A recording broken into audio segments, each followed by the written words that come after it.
Welcome to the Purple Positivity Podcast for June the 18th, 2018.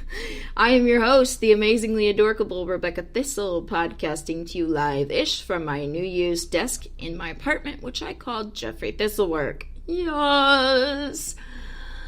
So...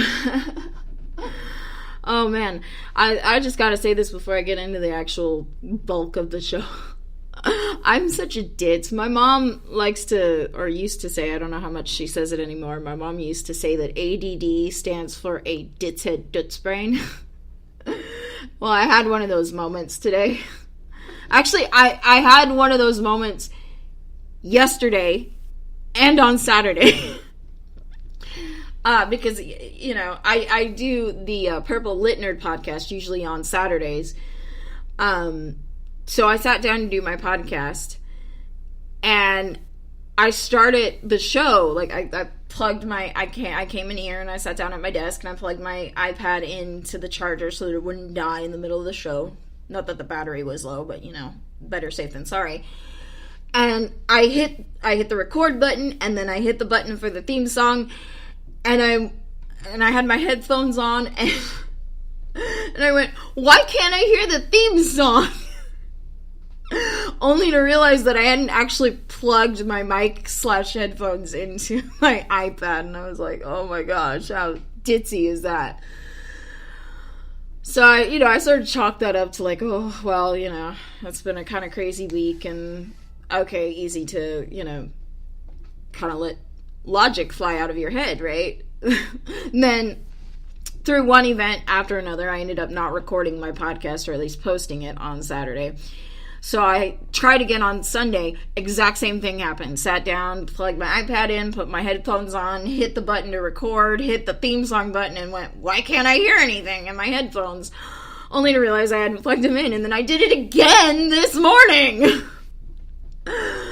So, I don't know what's going on. That's okay. Just, I figure as long as you can laugh at yourself, you will always be laughing, seriously. But that's not what I want to talk about today. Actually, I probably should do a show about that at some point in the future, maybe on Wednesday. We'll see how I feel. But about how important laughter really is in life. But what I want to talk about today is actually a couple of different things.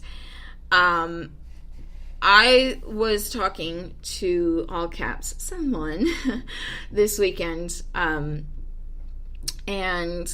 he was telling me about how he's, I don't really want to say phasing out, but he's walking away from a lot of old relationships, old friendships, I should say, that have now become toxic now that he's on this new road in life, and that these friendships no longer serve their purpose, but he kind of feels like a dick, or, you know, at least these people are trying to make him feel like a dick, and he's getting really frustrated with that. And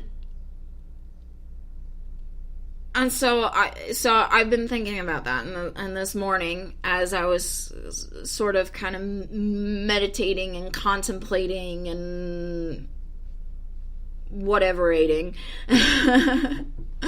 what I wanted to talk about on this show today. I was listening to some music on my Amazon Music app, and this song came up from this artist, Dr. Awkward, that I know I've heard it before because I've listened to basically everything that he's recorded.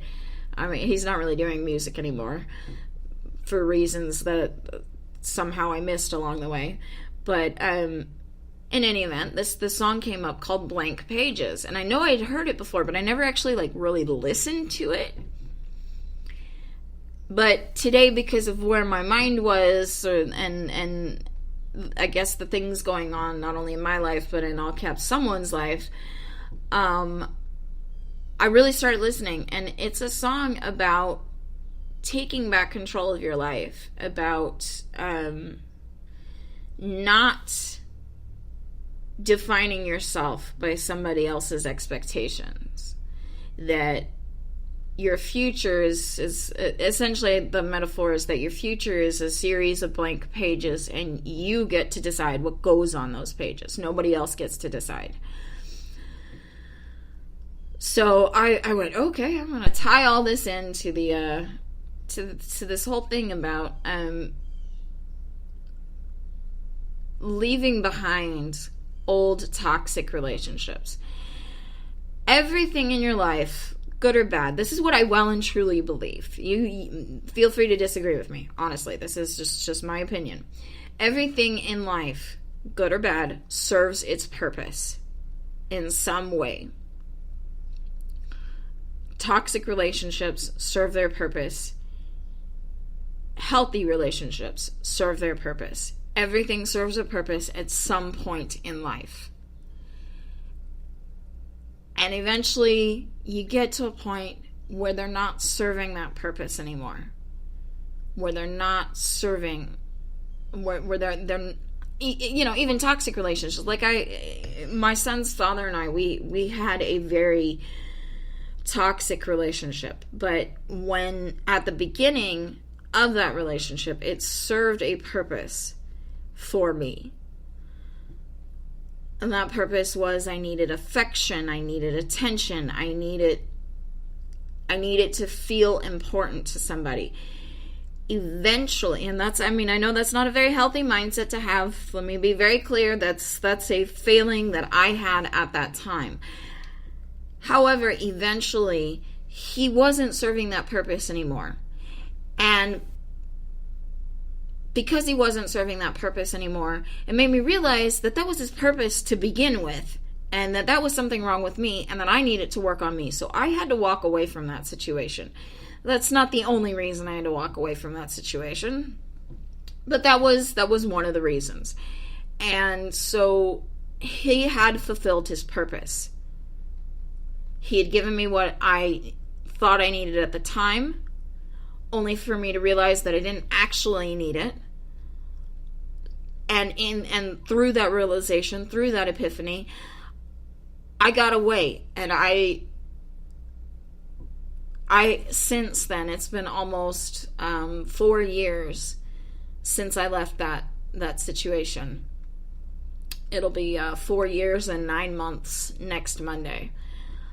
Since I left that situation, or 3 years and 9 months, sorry. Since I left that situation, how many times am I going to say that? I don't know. And I've grown a lot. I've been through a lot of shit as a result of things that happened while I was with him, and then things and things that have happened since I left him. I say left him as though we were still in a relationship of some kind when I left. But that is a whole other story that I probably will not share until September, because I don't want to get into it right now. But he served a purpose. I have recently realized that over the past, 12 years that I've been here in Abilene, that I have allowed myself to play victim to my disability. And the truth of the matter is as bad as that sounds, all too often I use my vision impairment, my blindishness, as an excuse for why things are the way they are. I use it as a mechanism to survive. It really is a survival mechanism here in Abilene because there are not a lot of blind and visually impaired people, and the few that are here are not really out in the open, activisting, actively saying, hey, we're here and we can't really see you. We're here, we can hear, we're not stupid, get used to it.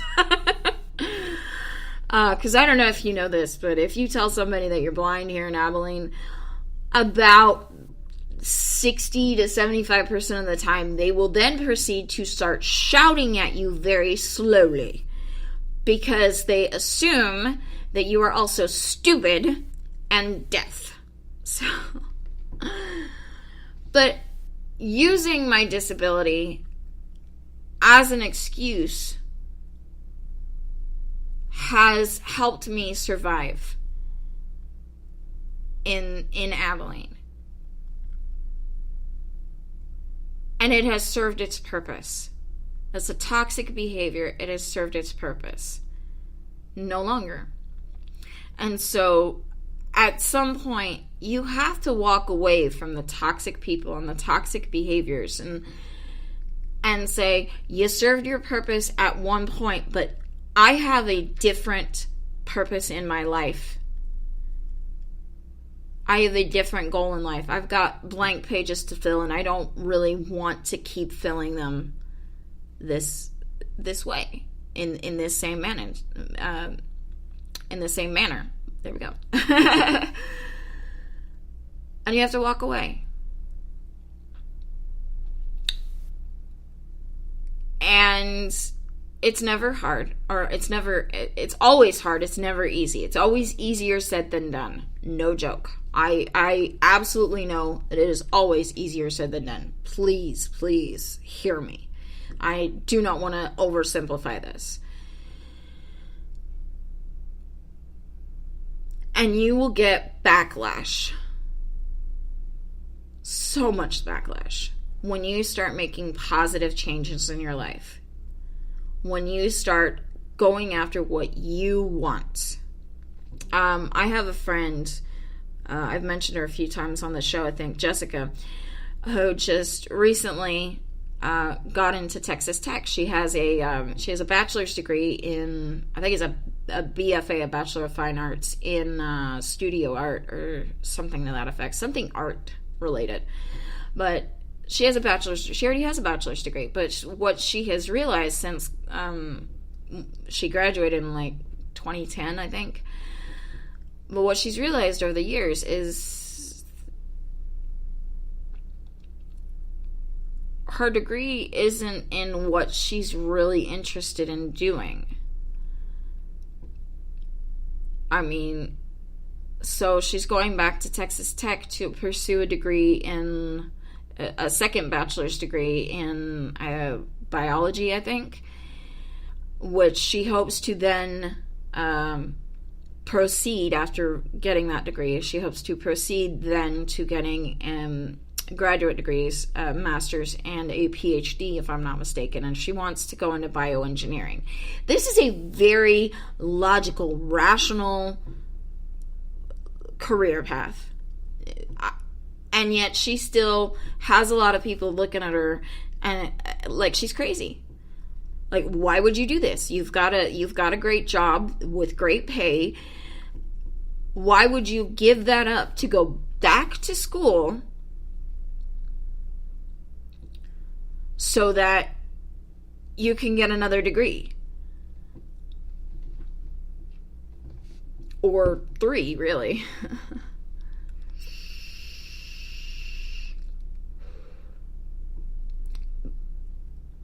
Here's the thing that I tell myself whenever I